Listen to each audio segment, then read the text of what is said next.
So we have writing an equation and drawing its graph to model a real-world situation advanced. So we're going to read this equation. It says the sugar sweet company is going to transport its sugar to market. It will cost $5,625. So I'm going to just put this over here. So we know that that's going to cost total to rent trucks. All right. It will cost an additional $225 for each transport.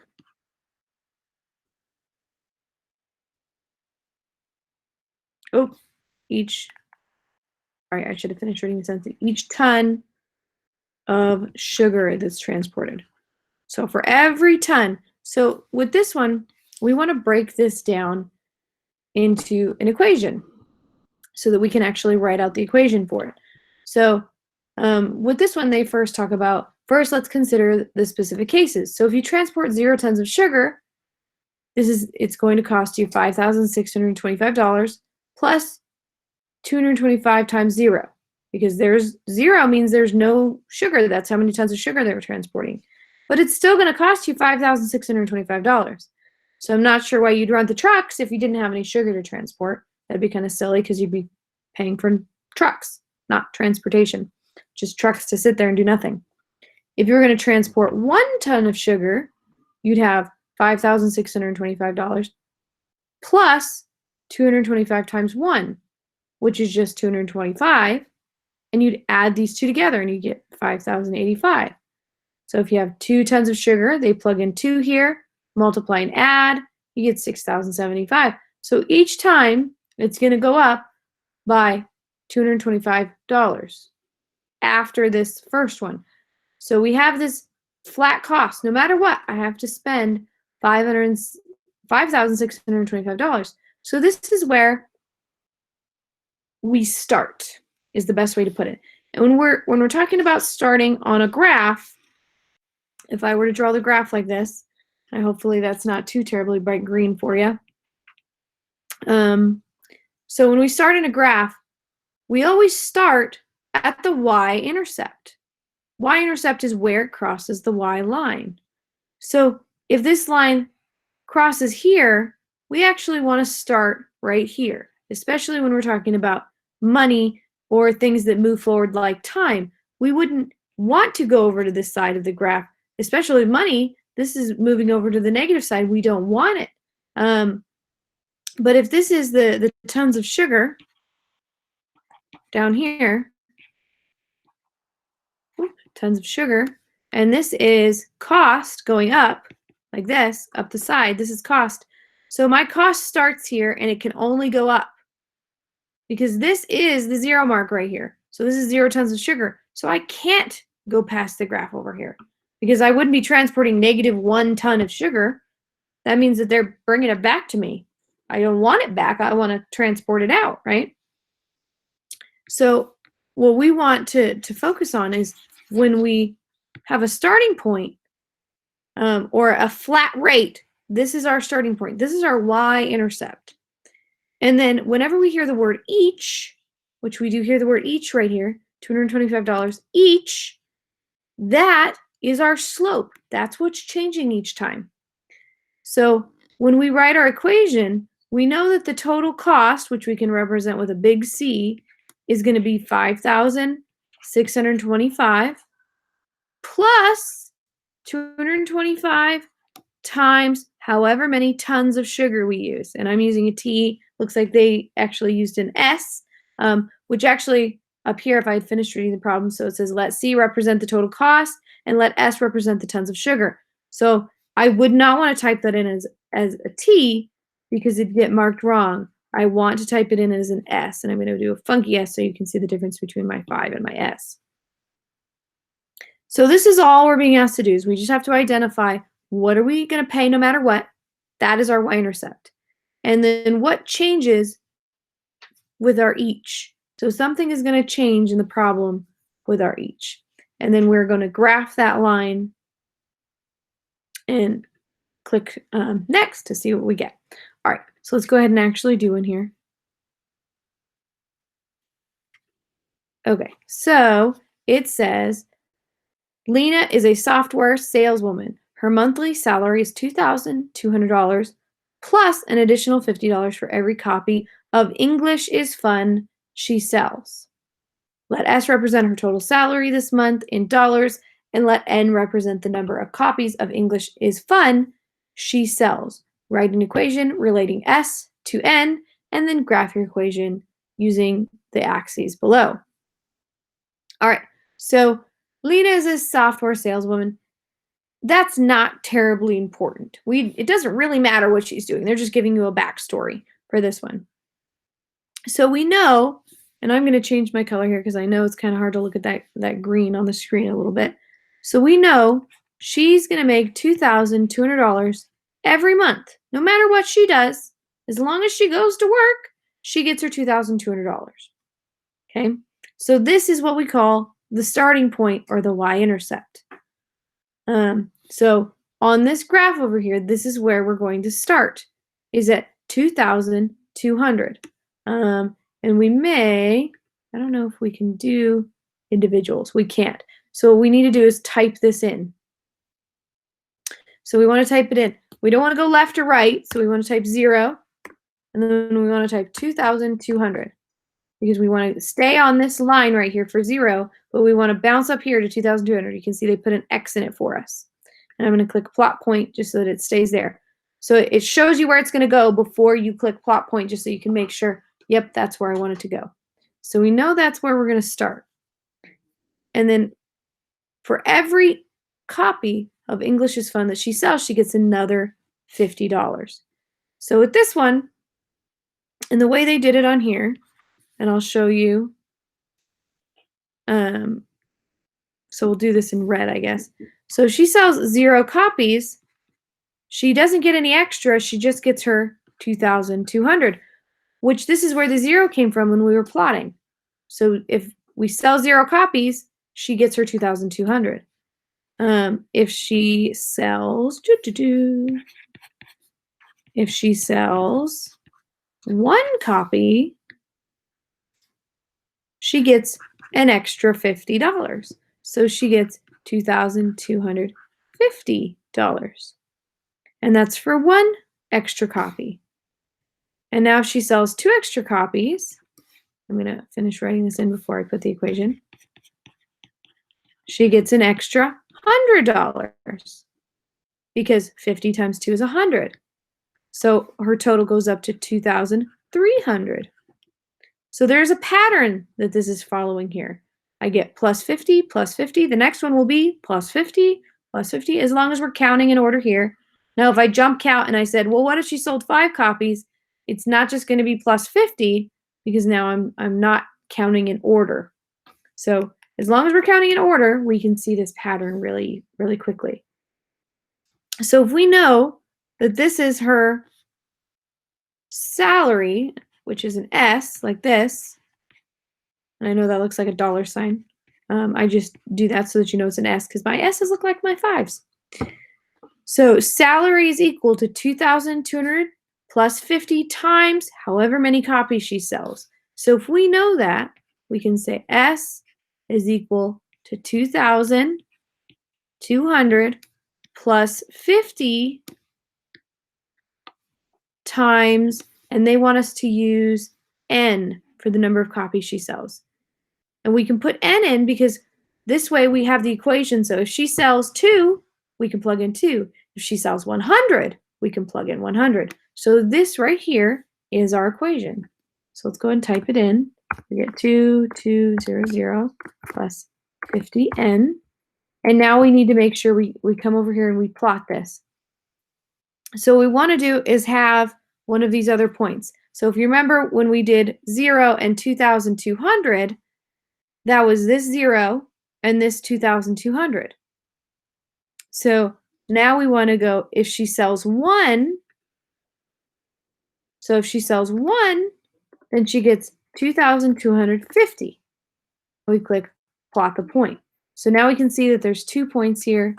And now we want to grab this line tool here. We want to click on this dot and click on this dot, and it snaps this line for us. So our last step is just click check. And yay, we got that one right. So this one is a little bit more involved, and we do have to pay attention to what's going on in the story here. Just a little bit. Some of the pieces of the story aren't terribly important, like what she does and what specifically she needs to sell more of. Those are just extra details to kind of help the story of or the real world situation here. All right, so scientists are studying the temperature on a distant planet. They find that the surface temperature of at one location is 40 degrees Celsius. They also find that the temperature decreases 3 degrees Celsius for each kilometer you go from the surface.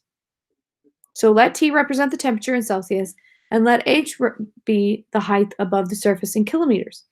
Write an equation relating T to H and then graph your equation with the axes below. Okay, so first we want to write T equals, because they told us that it's going to be, let T represent the temperature in Celsius. And we know we're going to start at 40 because it tells us that the temperature at one location is 40 degrees Celsius. And they also find that the temperature decreases by 3. So that means it's going to go down 3 degrees for each kilometer you go up from the surface. So like going up into the atmosphere. So if I go up into the atmosphere 0 kilometers, then I'm not going to move at all. I'm still going to be at 40 degrees Celsius, right? Because that's what we started at. But if I go, let me get this written. So if I go like this, and I'm going to write a couple of these here just so that I can focus on the pink one here. All right, one more. Okay, so I'm just preparing to write a few of these. So if I go up in the atmosphere 1 kilometer, then I'm decreasing by 3 because -3 times 1 is -3, right? So 40 minus 3, sorry, I wrote it up above here, so I don't want you to get confused. So 40 minus 3 is 37 degrees Celsius. And then if I go up in the atmosphere 2 kilometers, I have -3 times 2, and I get -6. So I have 40 minus 6, and I get 34 degrees Celsius. So we can see a pattern here as long as we're counting in order. We start at 40, and then we go down by 3, we go down by 3, we go down by another 3 if we went 3 kilometers in the atmosphere, another 3 if we went 4 kilometers in the atmosphere. So we can follow this pattern. That's what we call a slope. So I can do times, and then we're going to use H because that's what they want us to use for height, or kilometers for this in this case. So we know that our equation can be T equals 40 minus 3 times H. So we have T equals 40 minus 3 times H. And I don't know if it'll matter if we're not using capital letters, but I'm going to go ahead and change them to capital letters because that's what they asked me to use. It may mark you wrong. Hopefully it would give you a warning before marking you wrong on something like that. But it may mark you wrong if you're not using capital, because in some equations, the capital letters and the lowercase letters actually mean different things. So they may want you to be very specific on that one. All right, so to plot our points here, so if I plug in 0 for my kilometers, then I have 40 degrees. So along the bottom, that's how far away from the surface I am. And they show you with H here. So this is your H. And remember, H is what we've been plugging in here. And then T, which they mark here with a T, T is what we get. So even though T is the beginning, if you go to the end, this is what you get. So if I plug in 0 for my kilometers, or my height, I get 40 degrees. If I plug in 1, I get 37. So if I plug in 0, I get 40. And I'm going to plot that. If I plug in 1, I get 37. So we already did this part. All we have to do is plot those points, just like I did here. Well, let me click on it. Let me click on the tool there. There we go. It's because I have the screen minimized. It's arguing just a little bit. So I clicked on that first point. I'm going to click on the second point, and it snaps a line for me. So click check. All right, one more of these. Hopefully these aren't too bad. I know word problems tend to be a little bit overwhelming for most people. But if you just break them down, I'm hoping that this makes it a little easier. So owners of a recreation area are filling a small pond with water. They are adding water at a rate of 35 liters per minute. There are 700 liters in the pond to start.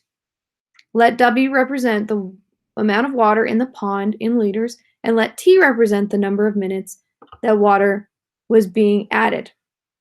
Write an equation to relate W to T, and then graph your equation using the axes below. All right, so owners of a recreation area filling a small pond with water. Not terribly important to figuring out the equation. It's a nice bit of information. We know what's going on now, but we don't necessarily need it to solve the equation. So they are adding water at a rate of 35 liters per minute. So if we hear each or per, that tells us right away this is what's going to be changing. And then there are 700 liters in the pond to start with. So we're starting with 700. So we're going to start out here with W equals, because they're asking us to use W. And then we know we start with 700 liters of water in the pond already. And then we're going to add 35 liters per minute. Okay? And they want us to use T to represent time. So first we're going to look at this, and I'm going to write a couple of these out again just so that I don't have to keep changing my colors. So give me just a second so I can catch up.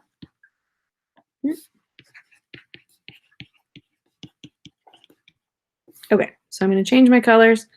Let's do blue, pink and blue. All right, so if we, at 0 minutes, so I'm crossing that off just so you remember that's 0. So 0 times 35 is 0. So 700 plus 0 is 700. So at 0 minutes, if we haven't started putting water in, we start with 700. After 1 minute, I have to add 35 because 35 times 1 is 35. So I have 700 plus 35. After 2 minutes, I have to do 35 times 2, which is 70. And then I have to add that to 700. So I have 770. So each minute after I start, I'm going to add another 35 liters of water. So, whoops, I did not mean to mark that. So we know that this is the number that's changing here. So this is our time. 0 minutes, 1 minute, 2 minutes. I'm going to write T. They asked me to use T for time. So this represents the number of minutes. So now I can plug this in and say, well, after 100 minutes, how many liters would they have? So if I really wanted to test that out and I wanted to put 100 here, I'd have 35 times 100, which would get me 3,500 liters plus another 700 liters. I don't know how big this pond is, but we may be overflowing at this point. So it's just one of those things that you can test it and you can pick whatever numbers you want to plug in to see.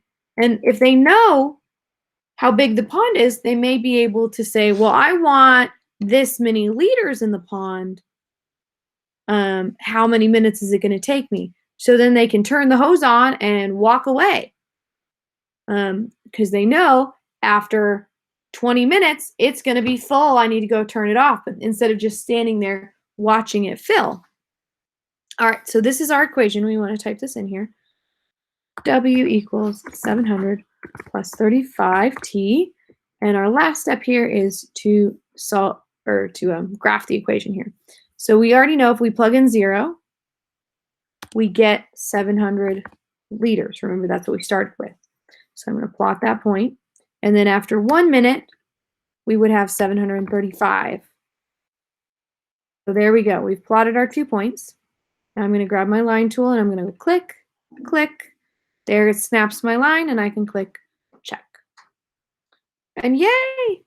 Looks like we finished another one.